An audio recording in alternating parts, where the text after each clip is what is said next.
L'année scolaire 2026-2027 se pointe déjà à l'horizon. Est-ce que cette fois-ci, nous allons encore revivre certains cas de violence dans des écoles comme nous en avons l'habitude? Certains cas déplorables que tout le monde ne souhaite jamais voir, malheureusement. On remarque la recrudescence. Est-ce que ce n'est pas cette habitude qui fait naître, qui engendre encore le phénomène Koulouna? On ne sait pas. Est-ce que c'est l'impunité? Est-ce que les enfants manquent des fois l'éducation des bases ou quoi? Je crois sur ces plateaux, nous aurons bel et bien l'idée, à travers les interventions de nos amis qui sont sur ces plateaux pour en débattre. Madame et messieurs, chers camarades, vous qui avez l'habitude de nous suivre, je vous dis bonjour et bienvenue à ce nouveau numéro d'Élite congolaise. Sur ces plateaux, nous avons la représentation de 3 écoles. Nous avons Institut Mokengeli, nous avons groupe scolaire bilingue Les Génies, également nous avons complexe scolaire bien-aimé. Les amis sur ces plateaux, ce sont des camarades qui ont déjà l'habitude de participer à cette émission. Au moins, vous allez le découvrir par cette petite présentation que je ferai à chacun. Alors, sur ces plateaux, nous allons débattre sur les élèves violents à l'école, observation et propositions. Nous allons les entendre parce que nous voulons en savoir un peu plus. Alors, à ma gauche, je vous présente cet ami parce que c'est quand même un habitué de cette émission. Bonjour, Jorbani. Bonjour, monsieur Oli. Tu vas bien? Oui, je vais parfaitement bien, vous? Ah, oui, ça va. Alors, j'apprends que tu as grandi un peu timide à l'école. Quand on parle des bagarres, des violences, tu te dis, oh, voilà, je profite de ces sujets pour dénoncer les amis. Pourquoi tu n'étais pas fort? Ah bon, à l'école, en fait, on ne part pas pour se battre, on Ok. part pour apprendre Ah, voilà. et non pour chercher des problèmes. Et un sujet pareil, ça te dit quoi? Bon, en fait, je trouve ça très bien parce que je me suis dit, non, le sujet pareil, ça mérite d'être vu à la télé pour donner aux amis qui sont à la maison une connaissance. C'est un peu ça. Tu t'es jamais battu à l'école, toi? Moi, je frappais. Hein. Tu frappais aussi. Donc, ce sujet te concerne également. On va voir encore une violente, une douce, si on ne sait pas, on découvrira. Aussi, Diamani, bonjour. Bonjour, monsieur René. Comment tu vas? Je vais très bien, merci, vous. Oui, ça va. Un sujet lié à la violence, ça te dit quoi déjà? Pour moi, c'est un sujet plutôt intéressant parce que j'ai toujours été active lorsqu'il s'agit de la bagarre. Oh, tu as été toujours active. Donc, tu t'es impliquée vraiment. Oui. Pourtant, c'est un acte condamnable. Oui, bien sûr, mais ça dépend. Ah, ok. Alors, si ma mémoire est bonne, je me souviens bien que l'année passée, quand on tournait, tu étais déjà finaliste, mais aujourd'hui, on te voit encore. Qu'est-ce qui justifie ça? Bien sûr que je viens de célébrer l'obtention de mon diplôme d'État. Il est vrai que une nouvelle année n'a pas encore débuté. Donc, je dois dire que je suis encore considérée comme une élève finaliste. Ah, c'est pourquoi tu représentes encore ton école? Oui. Institut Mokengeli. Oui. Tu as fini en commercial? Oui. Ah, voilà. Ah, d'accord. Je profite aussi pour te dire félicitations. Hein. Merci beaucoup. Voilà. Alors, une autre amie qui est avec nous, Naël Osomba. Bonjour, cher ami. Bonjour. Inhabituée de la télé. Toi, pas seulement de l'émission, mais de la télé. En quelque sorte, on nous dit aussi, tu es slameuse. Oui, je suis. Ça s'accorde comme ça? Oui. Ah, tu es slameuse. Alors, cher ami, aujourd'hui, on va parler plus de la violence. Déjà, les mots violence, ça te dit quoi? Ces mots-là, c'est vraiment un sujet vraiment discuté parce qu'on n'en parle pas trop. Il n'y a pas une école où tu vas voir, il n'y a pas ce genre de choses. C'est un sujet vraiment qu'on doit développer, qu'on doit vraiment tenir compte de ce qui se passe, de raisons. C'est vraiment un sujet très important qu'il faut parler. D'accord. Alors, devant tout le monde, tu m'autoriseras de commencer directement avec toi? Bien sûr que si. Voilà. Alors, on nous dit plusieurs fois dans des écoles, on enregistre quelques cas de violence. En tant qu'élève, qu'est-ce qui peut en être la cause? Toujours les violences. Vous verrez un élève, il y a même des élèves qui tabassent les autres, il y a même qui ne viennent que pour tabasser. Aujourd'hui, il est puni, demain il revient. La cause, ça peut être quoi, toi, en tant qu'élève? Très souvent, ce genre de choses, lorsque ça se passe dans l'école, on condamne plus le violent. Mais pourtant, on peut en parler qu'il y a beaucoup de choses qui peuvent provoquer ce genre de comportement. Comme par exemple de moqueries, des provocations, des surnoms. Ou peut-être, souvent d'autres personnes, c'est de la famille d'où il vient. Les natures sont turbulents. Ils n'arrivent pas à gérer leur colère. Quand ils disent je vais te taper, ils font l'action. Ils passent directement à l'action. Il y a ce genre de choses. Et surtout, il y a aussi un peu de complexe. Le complexe qui fait que l'autre jalouse l'autre. Et puis, lorsqu'il y a juste un petit fait, il en profite pour violenter l'autre. C'est pourquoi il y a souvent ce genre de cas dans les écoles. Dans les écoles, voilà. L'amie a épinglé un peu certains cas. Elle a cité la moquerie, jalousie également. Mais aussi, elle n'est plus élève, mais elle a encore l'idée parfaite du fonctionnement de l'école. Qu'en dis-tu? En fait, je vais juste essayer de compléter ces dires parce qu'elle a presque tout dit. Ok. À part la violence et autres, on peut aussi épingler le vécu d'une personne. À part la violence et autres, on peut aussi épingler le vécu d'une personne. Parce que, à part l'école, nous avons aussi nos familles respectives. Ok. Et la vie quotidienne joue aussi un grand rôle dans l'aspect mental de la personne et autres. Souvent, les cas de violence ne sont pas seulement provoqués par les complexes et autres, mais aussi par nos enseignants. Ok. Oh. Souvent, ils sont aussi à la base de certains conflits entre les élèves. Ah bon? Comment ça? Prenons l'exemple que nous sommes à 10 et qu'il se peut qu'après interrogation, 9 ont réussi et un seul a échoué. Souvent, si le professeur ne t'aime pas, il va commencer à te critiquer sur place. Tu n'es pas intelligent, ce genre de choses. Et du coup, ça va engendrer une discussion entre les élèves. Et ça deviendra un sujet de moquerie qui fera en sorte que celui qui a été rabaissé voudra se venger d'une manière ou d'une autre. Et ceci peut aussi mener à la violence. À part les moqueries, il y a aussi les enseignants qui sont à la base de ces histoires. Donc, dans ce genre de cas, je ne pense pas qu'on peut seulement provoquer celui qui a violenté l'autre, mais aussi la cause. La cause. Ça, c'est intéressant, mais Jordanie, moi, dit, je ne sais pas, il approuve, il en a d'autres, il complète ou il contredit. À ton niveau, quels sont les En fait, je ne veux pas aussi contredire parce que moi aussi, je vais quand même ajouter sur ce que nos amis viennent de dire. À mon humble avis, au rang de cause de violence scolaire en RDC, nous pouvons citer le problème familial, la pauvreté, la déchéance morale, l'influence de milliers de vies, ainsi que l'absence de la sensibilisation au respect et à la résolution pacifique des conflits. Ok. Là aussi, ce sont des cas, des causes. Oui. Mais j'ai entendu, tu as parlé aussi de la pauvreté. Oui.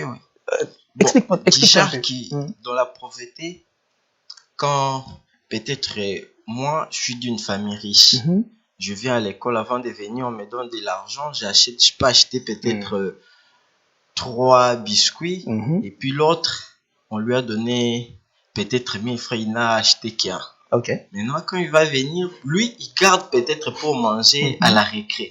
Mais moi, du coup, déjà, dès que j'entre à la salle, je commence déjà à mijoter les mains. Maintenant, l'ami qui est proche de moi, il aura un peu de la haine, quelque chose comme ça. Donc ça c'est dans le cadre de la jalousie, comme elle avait évoqué. Oui. Alors, si ça peut causer la violence. Maintenant, qu'est-ce va-t-il faire? Il va vouloir te l'arracher par force, solliciter, toi tu refuses, c'est pourquoi il te donne des coups. Explique-toi un peu à ce niveau-là. Parce qu'en lui, il se sent un peu gêné. C'est pour cela, ça va peut-être lui pousser à ne pas m'aimer parce qu'il va croire que non, je suis orgueilleux, je suis comme ça, et un peu ça. C'est un peu ça. Ah bon? Bon, écoutons un peu aussi, par rapport en attendant que Naël récupère le micro, aussi, il y a aussi l'affaire pauvreté. On a cité, ça peut être aussi un cas. Oui, ça fait aussi partie des cas parce que la plupart des personnes qui ont été traitées d'orgueilleux, ils ne sont pas en soi. Souvent, c'est parce qu'ils en ont plus par rapport à nous. Et le fait qu'ils s'ébaignent dans ce qu'ils ont, pour nous, c'est considéré comme de l'orgueil parce que souvent, on n'en a pas. Donc, je dois dire qu'il a raison sur ce sujet à ces points. Mais si je dois écouter aussi Naël, aussi avait évoqué aussi les cas des enseignants. Elle disait que les professeurs, l'agir des enseignants peut aussi être la cause d'un conflit, d'une violence entre les élèves. Qu'en dis-tu? Là, vraiment, elle a parfaitement raison. Parce que ça fait mal au cœur de voir l'enseignant en train d'insulter l'autre parce que tes capacités ne sont pas à la hauteur. Nous tous avons été victimes de ça. Ah bon? L'autre réussit et puis il te fait passer pour répondre. Lorsque tu es incapable de répondre, il dit aux tous les autres de se moquer de toi, ils te surnomment, ils font des chansons. Et puis à part ça, risque que ça puisse pas s'arrêter dans la salle de classe. Ça peut aller jusque dans la cour de la récréation, ces provoqueries, jusque en dehors de l'école et ça devient vraiment embarrassant pour les autres. C'est pourquoi d'autres élèves, tellement qu'ils en ont marre de ce genre de critiques, ça leur pousse à être violents. Personnellement, ils ne sont pas violents, mais ces provoqueries leur poussent à être violents. Donc, une façon pour eux de sauver leur peau, de soigner leur image, de se défouler, ils se disent, bon, voilà, à partir d'aujourd'hui, voilà, il faut toujours tenir les micros. Alors, nous passons aussi à la question suivante, parce que je vois sur les causes, les avis sont complémentaires. écoutons-nous un peu. Dans une violence, si on n'est pas victime, hein, on peut être l'auteur ou le bourreau. Si on ne l'est pas, au moins on peut être témoin. C'est ce qu'on a vu. Si on n'est pas témoin, on peut quand même en être analyste. C'est-à-dire, tu n'as pas vécu, tu n'es pas victime, mais tu peux aussi analyser. Alors, fais comme si tu étais le décideur. Hein, tu devais un conflit, devant une violence, c'est toi le décideur. Quelle procédure pour pallier à cette situation? Parce qu'on nous dit aussi qu'il y a des élèves qui agressent aussi des enseignants. L'élève a agressé l'enseignant. On a vu même certaines vidéos qui étaient devenues virales. On a vu un garçon donner un coup à un professeur. Alors, toi, si tu étais décideur ou Sidiamani? Déjà, tout le monde a besoin d'être écouté. Et derrière chaque cas de violence, il y a une cause. Ok. Celui qui crie être victime ne l'est pas toujours. Alors moi, je dirais que dans ce genre de cas, étant décideur, j'y commencerai par faire asseoir le départi. Ok. Je ne commencerai pas par entendre la victime. Je commencerai d'abord par entendre celui qui a violenté l'autre. Et essayer de l'écouter, savoir qu'est-ce qui l'a poussé à le faire. Parce que souvent, ceux qui se considèrent comme des victimes sont les causes majeures du cas des violences. Ok. Donc il faut vraiment commencer par écouter la partie. Considérer comme une partie adverse parce que c'est elle qui est à la cause de la bagarre, l'écouter et puis après essayer de trouver une solution. C'est pertinent, c'est profond. Est-ce que Jordanie dit la même chose? Bon, comme décideur, je commencerai par protéger immédiatement les personnes concernées pour mettre fin à la violence. Ensuite, je écouterai toute le parti afin de comprendre les faits avant de prendre une décision juste. Mais aussi, les auteurs devraient recevoir une sanction adaptée au règlement d'ordre intérieur de l'école. Mais aussi un accompagnement éducatif et psychologique pour éviter la récidive. Ça, c'est important. Bon, tu m'as inspiré d'une chose en attendant. Je reviens encore à aussi pour épingler un peu un élément. Bon, après avoir étudié ces cas, c'est-à-dire la gravité de la violence n'en sera pas prise en compte, même si c'est la victime qui avait commencé. Je voudrais un peu t'entendre. Déjà, on doit savoir que la faute est partagée. Après une série d'écoutes, la faute est partagée. Et même si, moyennant les torts qu'il a pu commettre, la sanction est la mort. Tant que la faute est partagée, ils doivent tous de mourir. Au cas contraire, il faut penser à une autre sanction. Souvenez-vous qu'ici à Kinshasa, il y a eu un cas de décès. D'accord. Un cas de décès, il y a un élève qui a, pas par intention de tuer, d'ailleurs je suis désolé de répéter cette histoire, sûrement ça va déranger la famille concernée. On a poignardé un élève et par après il a perdu la vie. Dans ces cas, c'est une perte quand même. Bien sûr que c'est une perte. Déjà, je sais pas comment la famille... C'est une émission, ils vont comprendre. D'accord, c'est une perte bien sûr. Mais jusqu'à arriver au point de poignarder l'autre, il y a une raison, une cause majeure. Parce qu'il n'y a pas de fumée sans feu. Jusqu'à arriver à ces points, on ne peut pas dire que la victime a 100% raison. Il est lié aussi pour quelque chose. Mais on ne peut pas déranger à mort. Ça demande une enquête approfondie. Et même si l'autre doit être jugé, il doit d'abord être écouté avant d'être jugé. Exactement. Ça, c'est très important parce que nous avons tous droit à l'écoute, au respect et à l'éducation. Là, tu as bien expliqué. On va écouter d'abord Naël Osomba si elle vous dira quelque chose de nouveau. Dans ce genre de cas, nous ne devons pas oublier qu'on parle plus dans les milieux scolaires. Dans les milieux scolaires, on voit les enfants, on voit l'immaturité. D'ailleurs, ce genre de problème, si par exemple un adulte, en tant que décideur, il prend ce genre de choses en face, il devrait d'abord écouter chacun la version de chacun pour détecter qui a tort, qui a raison. La victime peut avoir raison, ou le bourreau aussi peut avoir raison. Mais il y a de ceux-là, tu peux avoir raison, mais en agressant l'autre, tu as perdu ta raison. Cela va mériter une punition loyale de partager entre les deux, parce que c'est toi qui as cherché que tu puisses être violenté. L'autre n'a pas voulu de cela. Tu l'as provoqué et pour ça, un responsable doit être en mesure de prendre de bonnes décisions et de les partager à l'amiable. Parce que tu ne peux pas le juger, non, il est violent, il a fait ça. Mais il a une raison. On ne peut pas passer à l'action sans avoir une raison valable. Il n'est pas juste là pour violenter l'autre. C'est pourquoi j'aimerais bien que les adultes, surtout dans les milieux scolaires, lorsque vous êtes face à ce genre de problème, vous devez d'abord écouter les deux côtés et non juger ou passer à l'action. Ok. Et si cette victime était toi, tu peux bien tenir les micros? Si j'étais à la place de la victime. Là, si je le méritais, je vais m'excuser même après avoir eu un coup. Même après avoir eu un coup. Tu as déjà reçu un coup? Non, là c'est faux. Je ne peux pas. Là c'est faux. Là c'est faux. Donc, Naël veut nous mentir. Je ne vais pas mentir. De quelle manière? Devant les gens comme toi, tu me tapes un coup. Je vais te remettre. Moi, c'est pas très. Mais après, je vais m'excuser. C'est toi, tu disais que c'est faux. Essaye un peu de nous expliquer. Non, je pense pas qu'il aura le courage de s'excuser après. Oui, parce que tu parles quand même de coups. Quand je parle de coups, je ne pense pas. Est-ce que tu l'as déjà reçu? Non, pas encore. C'est facile de le dire. C'est-à-dire que tu es la victime, mais tu dis quand même que non, la justice soit faite. Vous savez, c'est moi peut-être qui avait commencé par des petits pics et l'ami s'est fâché. Et voilà, il m'a donné des coups. J'ai maintenant un visage déclassé, mais je demande quand même pardon. Non. Le fait alors à ce niveau-là. Je ne crois pas. Le fait d'en arriver aux mains, c'est qu'il a voulu se rendre justice. Je ne pense pas que j'aurai le courage de m'excuser après. Même si j'en ai envie, je ne le ferai pas.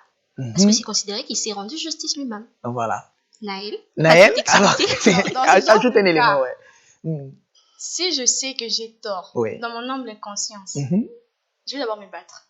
Tu vas d'abord te battre d'abord. Donc tu appliques la violence. Après, tellement que je ne peux pas me laisser. Ça sera genre, je vais me défendre. Donc, tu viens m'attaquer, je me défends tout simplement. Mais en sachant que j'ai tort, même devant la justice, c'est pas un péché. C'est pas mauvais.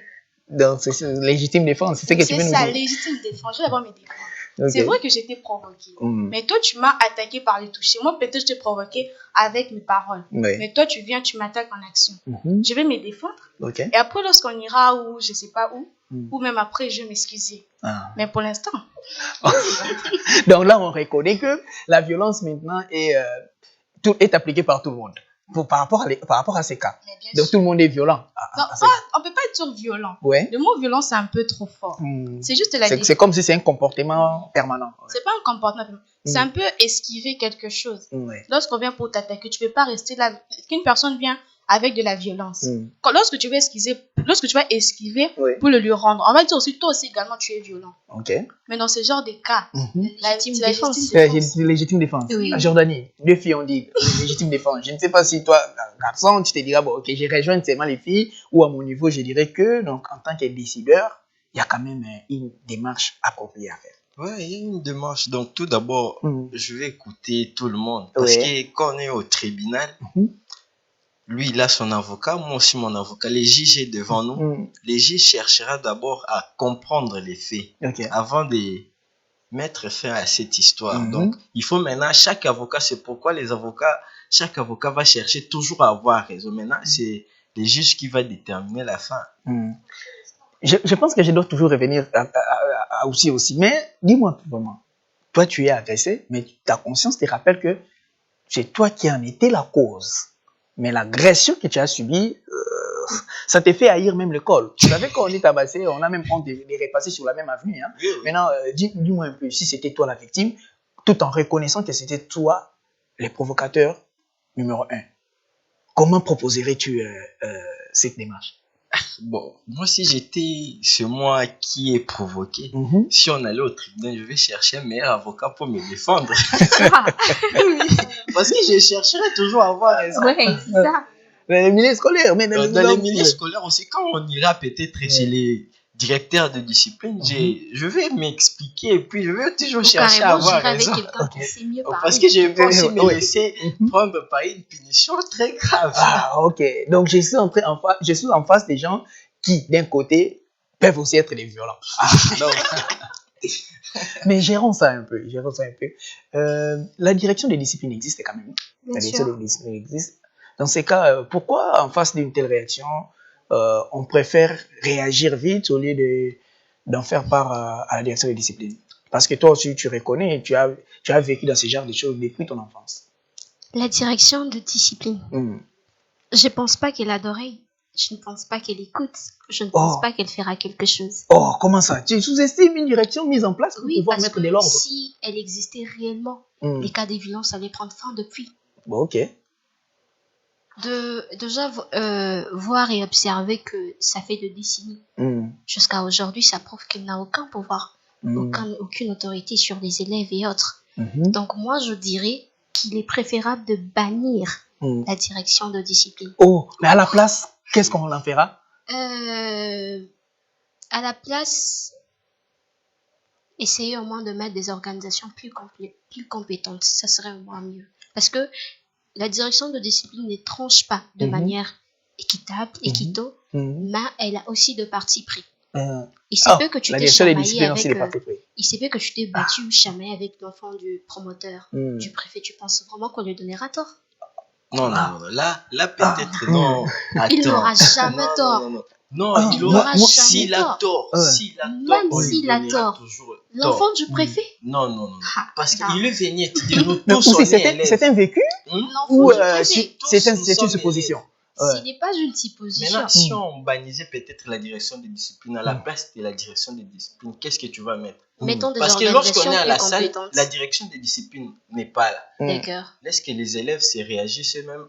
La direction de discipline si la direction va de écouter juste discipline les était faits. si compétente, Non, penses-tu là-bas, que les élèves se l'élève battent. peut arriver jusqu'au point de se rendre justice par lui-même?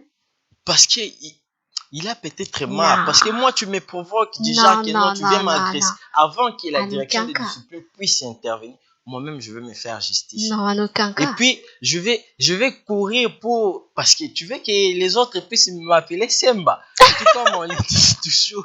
Ouais.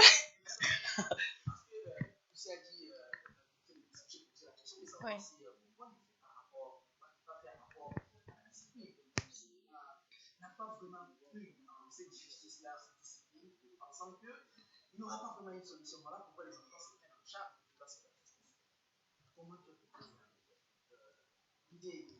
Très souvent, lorsqu'on vit dans la société, il y a toujours des problèmes.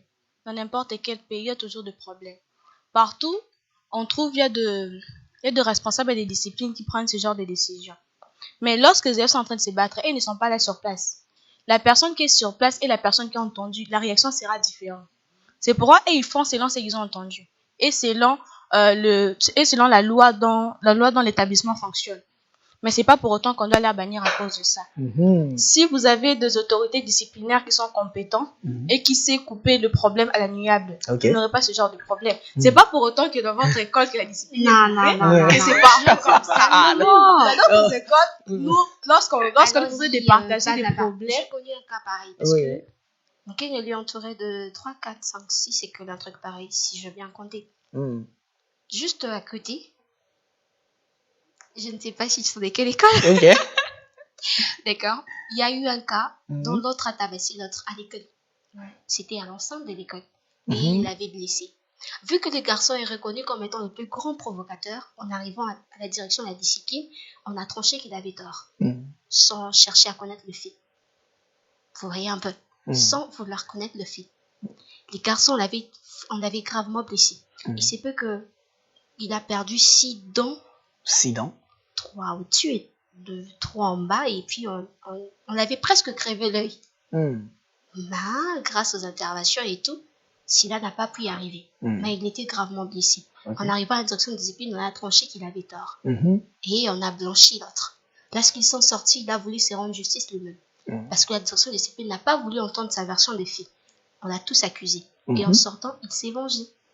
Deviner un peu le scandale. Voilà, écoutez, chers amis, vous savez, les temps nous est répartis. Nous sommes en train de chuter. J'aimerais te poser la dernière question. Tu conclus, c'est ta conclusion également.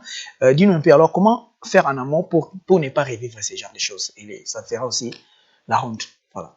Déjà, primo, il faut bannir de l'enseignement tout professeur qui est à la base des violences et des conflits entre élèves. Il faut vraiment le bannir de l'enseignement. Et puis, il faut mieux étudier les cas de violence. C'est basé sur les causes, pas seulement sur les faits. Il faut mieux étudier. Et puis, il faut que les conseillers délégués de l'école qui sont chargés de faire la suivi passent le temps de d'écouter chaque élève. Ok.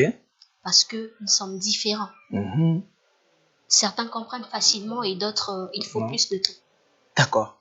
On écoute maintenant Naël. Tu chutes, cher ami. Je sais que la matière en a, mais tu vas chuter avec ça.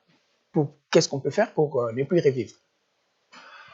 Pour dire ne plus revivre, c'est un peu impossible. Parce que dans les milieux scolaires ou dans les milieux où il y a beaucoup de gens, il va toujours se passer ce genre de choses. Okay. Mais pour éviter que ça soit plus fréquent, on devrait plus avoir l'habitude d'écouter les élèves, d'observer attentivement les élèves et souvent d'éviter d'être, en tant qu'adulte, d'être à la base du conflit des élèves. Très bien. Parce que dans la plupart des milieux, dans des écoles, où là il y a des conflits, c'est souvent des supérieurs qui créent ces conflits et non des inférieurs. C'est un cas aussi, oui. Et c'est pourquoi on doit souvent éviter cela. Si on voit qu'il y a un problème qui commence à surgir, en tant qu'adulte, tu dois chercher comment éparpiller ce genre de problème pour que ça ne puisse pas devenir scandaleux. Très bien. C'est pourquoi les adultes, surtout dans le milieu scolaire, vous devez être responsables et matures. Super. Alors, Jordanie m'a dit, chute avec nous. Oui, moi aussi, dans le but de prévenir les cas de violence à l'école, il faudrait renforcer les mesures préventives,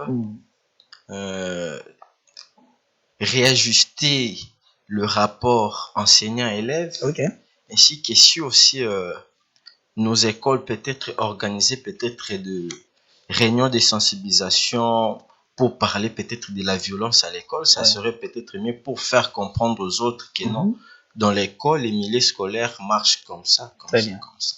Voilà. Alors, tout est bien qui finit bien, mais laissez-nous aussi glisser un mot. Comme on dit toujours, plusieurs raisons engendrent la violence, notamment un problème mal réglé. Je crois les amis l'ont évoqué. Un problème mal réglé, l'impunité, le règlement des comptes, l'injustice et autres. Plusieurs raisons vraiment. Et il y a toujours des actes qui sont difficiles à justifier compte tenu de leur gravité. Les actes-là existent. C'est difficile à justifier compte tenu de leur gravité. Au moins, les causes, on peut les étudier. Donc l'acte, on a du mal à le justifier, mais la cause, on peut étudier. D'où, il faudra vraiment une étude minutieuse par rapport à ça. Comme on dit toujours, une maladie bien diagnostiquée bénéficie d'un traitement approprié. Madame et messieurs, vous nous avez suivis du début jusqu'à la fin. Nous voici arrivés au terme de ces numéros. Le plaisir était le nôtre de vous savoir nombreux de nous suivre. Vous allez nous retrouver prochainement à la même heure sur la même chaîne, surtout avec la même bonne humeur. Bonne santé à tous. Au revoir.